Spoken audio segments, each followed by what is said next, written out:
এই ঘটনা যেদিন ঘটে তার 15 দিন পূর্বে ভিকটিম তার স্বামীর বাড়ি থেকে তার বাপের বাড়িতে আসে এবং এই ফজর আলী যে কিনা ধর্ষক হিসাবে অ্যারেস্টেড, সে এই ভিকটিমের মাকে সুদের বিনিময়ে 50,000 টাকা ধার দেয়। সো সেই ধারের টাকা আদায় করার জন্যই মাঝে মাঝে তাদের বাসায় যেত।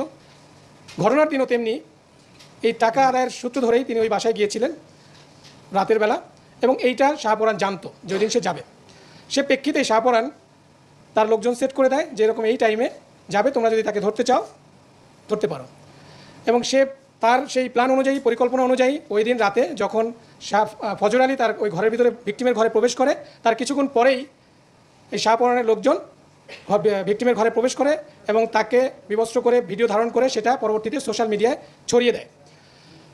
পরবর্তীতে আমরা এটা জানতে পারি। জানার পরে আমাদের একটা চৌকস অভিযানিক দল গতকাল এই শাহপরানের যে রহস্যটা সেটা আমরা জানার পর তাকে আমরা গতকাল কুমিল্লা থেকেই অ্যারেস্ট করা হয়।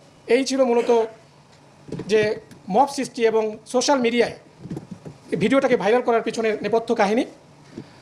মূলত দুই ভাইয়ের দ্বন্দ্বকে কেন্দ্র করেই এই ঘটনাটা ঘটানো হয়েছে এবং এই মহিলাকে এই দুই ভাই দীর্ঘদিন যাবৎ উত্ত্যক্ত করে আসছিল।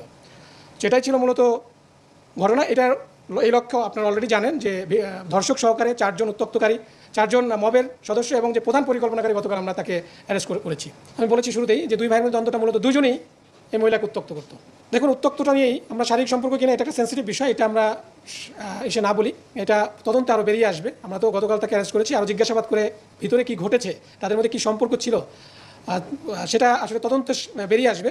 সো আমরা শুধু এতটুকু এখন পর্যন্ত যেটা পেয়েছি যে মহিলাকে, এবং আপনারা বিভিন্ন সোশ্যাল মিডিয়ায় তার ইন্টারভিউ দেখেছেন, বিভিন্ন টিভি চ্যানেলে এটার ইন্টারভিউ নিয়েছে, তার সেখানেও সে বলেছে তাকে দীর্ঘদিন যাবৎ উত্ত্যক্ত করে আসছিল।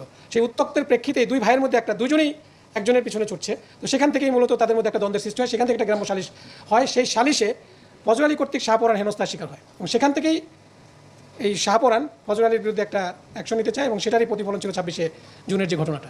ওই যে 50,000 টাকা ধার দিয়েছে ভিকটিমের মাকে, সেই ধারের টাকা নেওয়ার জন্য মাঝে মাঝেই, এটা হচ্ছে সুদের বিনিময়ে দেয়া, মাঝে মাঝে সুদের বিনিময়ে যে সাপ্তাহিক বা মাসিক হিসাবে কিছু টাকা দিবে, সেই টাকা আদায় করার জন্যই মাঝে মাঝে এই ফজর আলী তার বাসায় যেত। এটা শাহপরান জানতো। সেই পরিকল্পনা অনুযায়ী 26শে জুন যখন সে জানতে পেরেছে যে ফজর আলী আজকে যেতে পারে সেই বাসায়, সেই অনুযায়ী সে মবটা প্ল্যান করে একটা গ্রুপ অফ পিপলকে সে বলে এবং এটা নিয়ে সে একটা মেসেজও দেয়। সেই মেসেজটাও আমাদের কাছে আছে ইমোর মাধ্যমে, যে একজনকে এখানে আরেকজন, আমরা বিশেষ স্বার্থে বলছি না, সে এখন অ্যারেস্টেড হয় না, আমরা তার বিরুদ্ধে কাজ করছি না, আমরা বলছি না, তাকে একটা মেসেজ দিয়েছে, সেই মেসেজের স্ক্রিনশটও আমাদের কাছে আছে। মূলত শাহপরান জানতো যে তার ভাই যাবে, বিভিন্ন কারণে যায়, অ্যাট দ্য সেম টাইম তার সাথে ওই মহিলার সাথে উত্ত্যক্ত করে আসছিল। সেইভাবেই শাহপরান ফজর আলীকে এই হেনস্থা করানোর জন্য এই পরিকল্পনা 26শে জুন করেছিল। দেখুন, অপরাধ তো অপরাধী, সে রাজনৈতিক আর নর্মাল কোন কী কাজ করে সেটা নিয়ে আমরা এখানে রাজনৈতিক প্রেক্ষাপটটা নিয়ে, হ্যাঁ, শাহপরানের বিষয়টা যেটা বলেছেন এটা আমরাও শুনেছি। ফজর আলীর বিষয়টা, শাহপরানের বিষয়টা এখন পর্যন্ত এরকমই হয় না, সে একজন নর্মাল সিএনজি চালক ছিল, অটোরিকশা চালক ছিল, এরকম আমাদের কাছে তথ্য রয়েছে।